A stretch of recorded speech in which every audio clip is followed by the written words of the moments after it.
السلام علیکم ورحمۃ اللہ وبرکاتہ۔ پیارے ناظرین، میں غلام مصطفیٰ اپنے چینل پیام اسلام سے آپ سے مخاطب ہوں۔ درس قرآن کے سلسلہ میں آج کا ہمارا سبق سورۃ المائدہ آیت نمبر 4 پر مشتمل ہے۔ اعوذ باللہ من الشیطان الرجیم، بسم اللہ الرحمن الرحیم۔ یسألونک ماذا احل لہم قل احل لکم الطیبات وما علمتم من الجوارح مکلبین تعلمونہن مما علمکم اللہ فکلوا مما امسکنا علیکم واذکروا اسم اللہ علیہ واتقوا اللہ ان اللہ سریع الحساب۔ سابقہ آیات میں اللہ رب العالمین کی طرف سے قرآن مقدس میں حرام چیزوں کا تذکرہ تھا۔ اب اللہ نے حلال چیزوں کا ذکر فرمایا ہے۔ یہاں ایک بات یہاں ذہن نشین کرنے کی ہے کہ سابقہ جو مذاہب تھے، ادیان تھے، ان میں جو چیزیں ان کے مذہب میں حلال تھیں، یعنی بظاہر جن کا تذکرہ تھا، ان کے بغیر،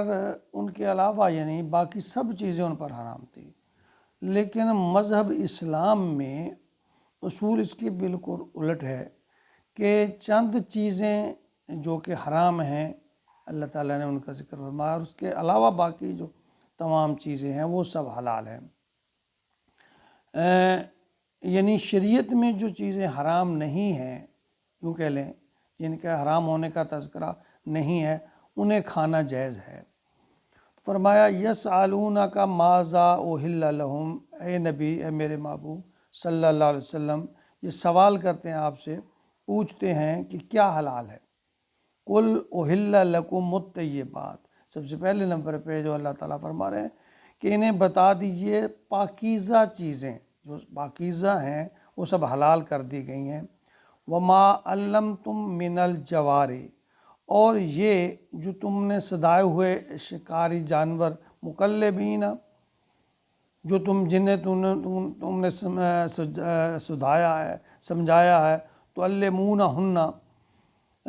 ما علمکم اللہ، جو علم اللہ نے تمہیں دیا ہے، اس علم کے ذریعے، اس خاصیت کے ذریعے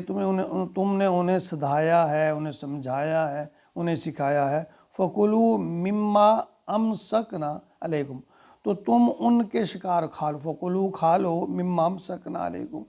جو کہ وہ تمہارے لیے روکے رکھیں، یعنی خود نہ کھائیں۔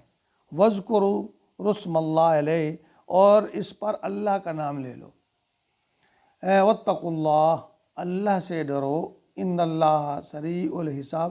اللہ تعالیٰ بہت جلد حساب چکانے والا ہے، بہت جلد حساب لینے والا ہے۔ اس آیت مبارکہ میں یہاں سدائے ہوئے جانوروں سے شکار کرنے کے 3 اصول جو ہیں اللہ تعالیٰ نے بیان فرمائے ہیں کہ نمبر 1، کوئی کتا، باز یا کوئی اس طرح کا جانور جس کو آپ نے شکار کے لیے سدھایا ہوا، اس کو شکار پہ چھوڑا ہے تاکہ وہ اپنے مالک کے لیے شکار کر کے لائے، تو اگر وہ مالک کے رکنے پر، کہ مالک اس کو حکم دے تو رک جاتا ہے، مالک اسے حکم دیتا ہے شکار پہ شروع ہو جاؤ، ہو جاتا ہے، یعنی مالک کا حکم مانتا ہے۔ پہلے نمبر پہ ایک یہ ہے کہ ایسا جانور، اس کا شکار آپ کھا سکتے ہیں کہ جو جانور کے کہنے میں ہے، اس کا کہنا مانتا ہے۔ دوسرے نمبر پہ سدائے ہوئے جانور سے اپنے شکار کو، جو جانور ہے نا سدائے ہوئے، وہ اس شکار کو خود نہ کھائے بلکہ مالک کے لیے، یعنی اس نے شکار کیا، خود نہ کھانے بیٹھ جائے، تو وہ مالک کے لیے اس شکار کو لے آئے۔ دوسرا نمبر یہ ہے، یہ، اور تیسرا اصول فرمایا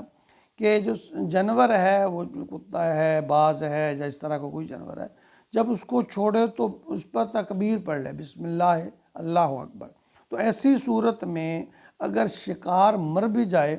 تو وہ شکار جو ہے وہ حلال ہی تصور ہوگا۔ تو اسی طرح کا یہی شرائط جو ہے بندوق سے، گولی سے کسی شکار کرنے پہ بھی ہے کہ اگر تکبیر پڑھ کر اس پہ گولی چلائی ہے تو وہ شرط اس پہ بھی اہم بھی لاگو ہوتی ہے، وہ بھی کھانا جو ہے وہ حلال ہے۔ اگر ان 3 شرائطوں پہ آپ کا شکاری سدایا ہوا جانور پورا نہیں اترتا، وہ کہنا نہیں مانتا، وہ خود اس میں سے کچھ حصہ کھا لیتا ہے،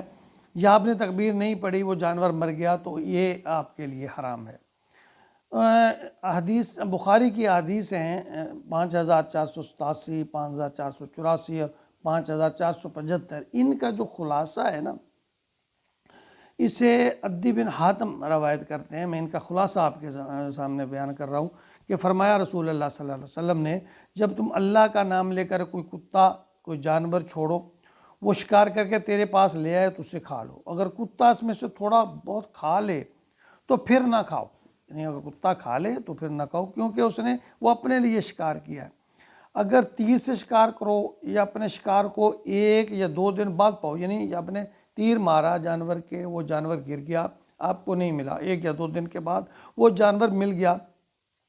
اگرچہ وہ آپ نے اس کو شرط یہ ہے کہ ہم نے تکبیر پڑھ کے اس پہ وہ تیر چلایا ہو، تو آپ اسے کھا سکتے ہیں۔ اگر پانی میں گر، یعنی نبی پاک صلی اللہ علیہ وسلم کا یہ فرمان ہے کہ اگر پانی وغیرہ میں گر گیا، جوڑ میں کسی پانی میں گر گیا، تو پھر اس کو نہ کھاؤ، یا اس کے تیر کے علاوہ کوئی اور نشان لگا ہوا ہے جو پتہ نہیں کس چیز کا ہے، کس چیز کا زخم ہے،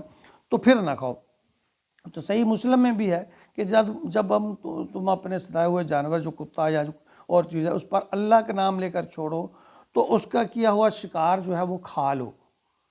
اگر شکار غائب ہو جائے تو جب ملے اسے کھا لو، بشرطے کہ وہ سڑ نہ گیا ہو۔ دیکھیں اللہ تعالیٰ نے قرآن پاک اور حدیث کی روشنی میں اس چیز کی وضاحت کر رہا ہوں۔ قرآن پاک میں تو سیدھا ہے کہ وہ جو جانور ہیں اس پہ وہ جانور کا آپ کا شکار کیا ہوا وہ جائز ہے، حلال ہے، لیکن قرآن کی ہر چیز کی وضاحت، جس میں کوئی وضاحت طلب بات ہو، وہ حدیث سے ہمیں ملتی ہے۔ تو میں نے آپ کو بخاری شریف اور مسلم کی حدیث کی روشنی میں یہ اس کو بتانے کی کوشش کر رہا ہوں کہ جو نبی پاک صلی اللہ علیہ وسلم کا فرمان ہے۔ اچھا، یہاں اسلام میں نا چیزوں کے پاک ہونے کا ایک معیار یہ بھی ہے کہ وہ صاف ستھری ہوں، سڑی ہوئی نہ ہوں، بدبودار نہ ہوں، جیسے کہ سورۃ انفال میں 157 آیت پہ اللہ تعالیٰ نے فرمایا وَيُحِلُّ لَهُمُ الطَّيِّبَاتُ وَيُحَرِّمُ عَلَيْهِمُ الْخَبَائِثَ، یعنی پاک چیزیں جو ہیں نا وہ تمہارے اوپر حلال ہیں، اور جو ناپاک ہیں، گلی سڑی ہیں، بدبودار ہیں، وہ تمہارے لیے حرام ہے۔ تو اس میں ایک بات یہ بھی واضح ہوتی ہے کہ قرآن کے جس معاملہ کا تھوڑی وضاحت سمجھ نہ آئے تو وہ ہمیں حدیث سے سمجھ آتی ہے۔ قرآن اور حدیث ملا کر ہی ہمارا دین ہے۔ اللہ رب العزت ہمیں قرآن اور حدیث کو سمجھنے کی توفیق عطا فرمائے اور پھر اس پر عمل کی توفیق عطا فرمائے۔ اگر اس معاملے میں کوئی اور ابہام اٹھ رہا ہو تو آپ کسی بھی اپنے نزدیکی کسی مفتی سے، کسی بڑے عالم سے، اس سے اس کی وضاحت جو ہے وہ کروا سکتے ہیں۔ اللہ تعالیٰ ہمیں دین کی سمجھ بوجھ عطا فرمائے اور پھر عمل کی بھی توفیق عطا فرمائے۔ آمین یا رب العالمین۔